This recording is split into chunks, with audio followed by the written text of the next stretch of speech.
sa inyong lahat. Ako po si Lily Carmel Flores at narito ako sa inyong harapan upang ibahagi ang aking karanasan sa pag-aaral. Mga kaibigan at kapwa ko mag-aaral, madalas namin naririnig na ang edukasyon ay susi sa tagumpay at ang tagumpay ay daan tungo sa magandang kinabukasan. Ngunit sa totoo lang, hindi madaling hawakan ang susi na iyan. May mga pagkakataong parang ang bigat-bigat mag-aral, may sakit, may problema sa buhay at minsan pa'y dumating sa puntong gusto na namin sumuko. Ngunit narito ako ngayon upang ibahagi ang aking sariling karanasan mula noong ako'y nasa elementarya hanggang sa aking buhay high school. Isasalaysay ko ang mga hirap na aking pinagdadaanan, ang mga pagkakataong muntikan ng bumitaw at higit sa lahat ang mga dahilan kung bakit ako nagpatuloy.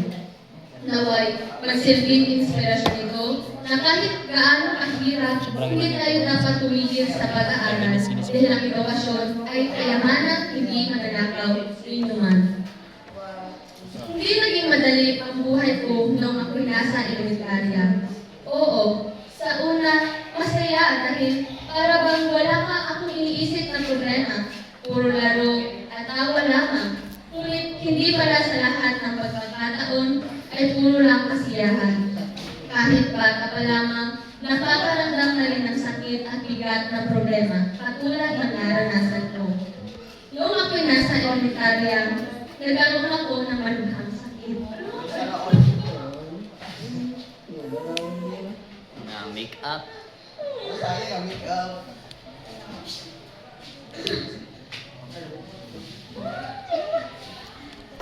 Gue juga mah. Sorry. Hindi namin madali para sa akin. Noong dahil pakiramdam ko ang bigat na. Napabigat lamang ako kina mama. Sobrang nahihirapan ako dahil sa murang edad.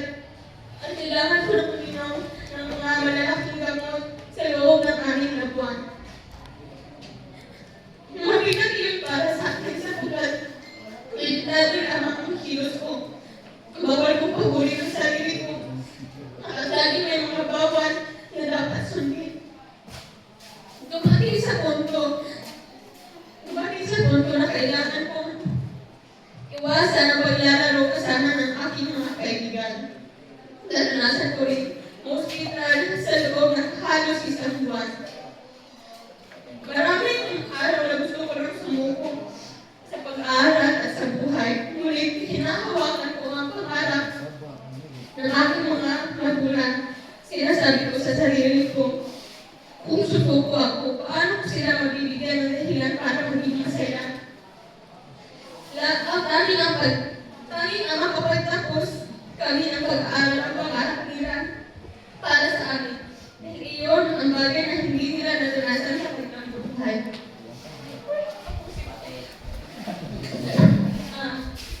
Pagtungtong ko naman ng high school ay hindi rin naging madali. Lalo na sakto yun sa panahon ng pandemya. Modular learning lamang ang sistema noon.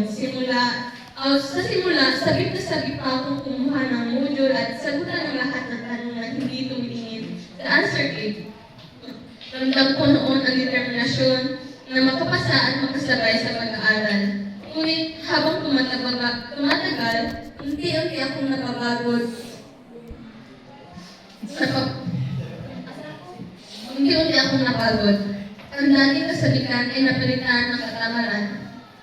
Dumating sa punto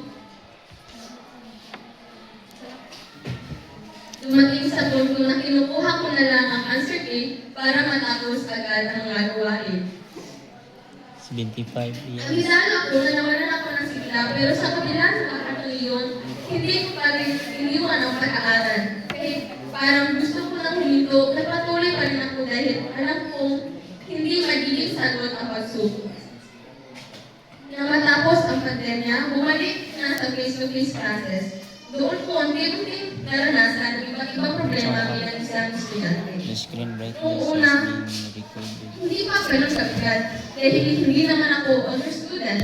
Ngunit nagsimula ang lahat nang makakuha ako ng karangalan sa klase.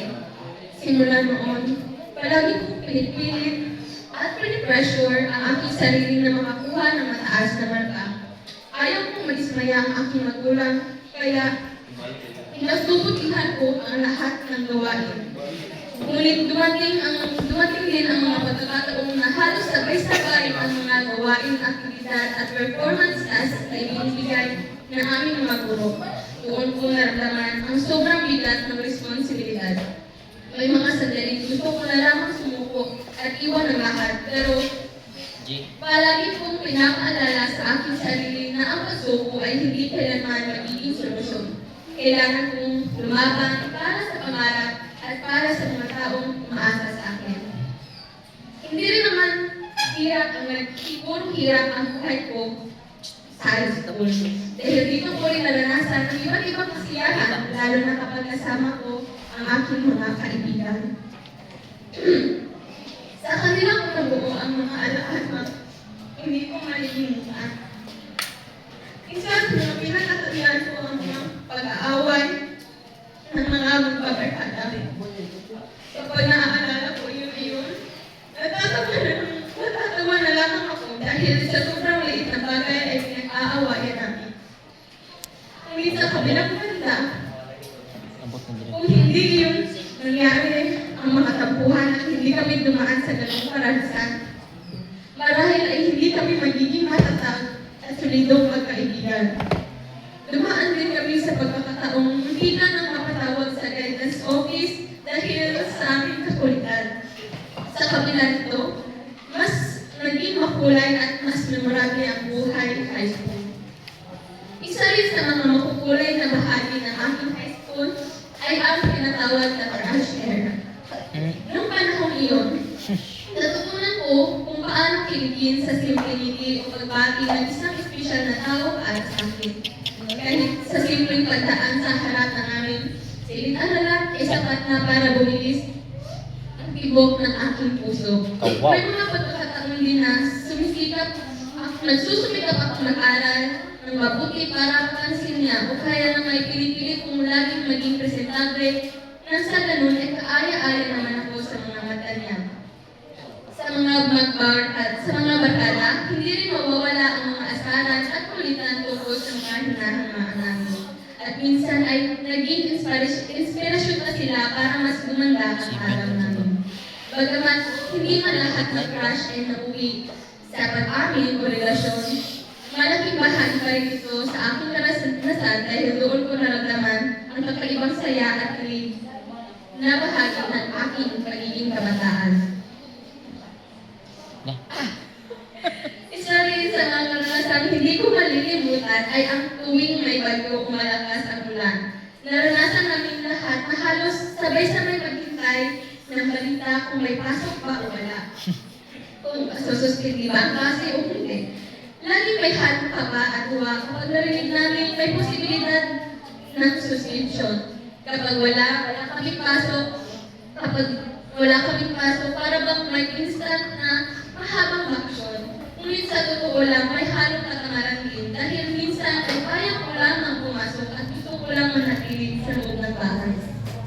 Sa kabila nito, naisip ko rin na ang bawat araw na pumapasok ako ay dagdag kaalaman at karanasan ko rin na ang bawat na dadalhin ko sa hinaharap. Kaya kahit pa may katamaran at inaasam ko na minsan ang suspension, alam kong mahalaga ang bawat sandali sa loob ng klase.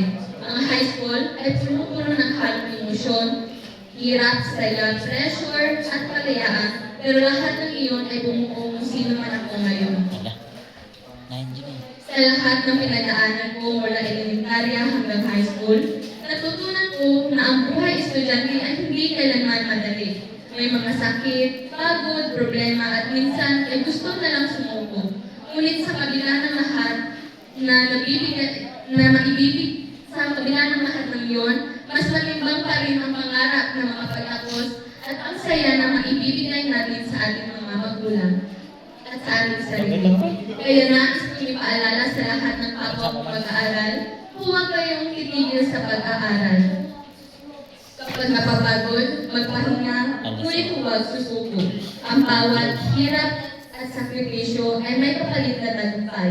Tandaan niyo, ang edukasyon ang may puhunan na hindi mananakaw ni numan at ito ang magiging daan tungo sa mas maayos na kinabukasan. Kaya magpatuloy kayo, magtiyaga, maniwala sa sarili dahil darating din ang araw na aaminin natin ang bunga ng lahat ng ating pinaghirapan. Yun lamang po. Maraming salamat.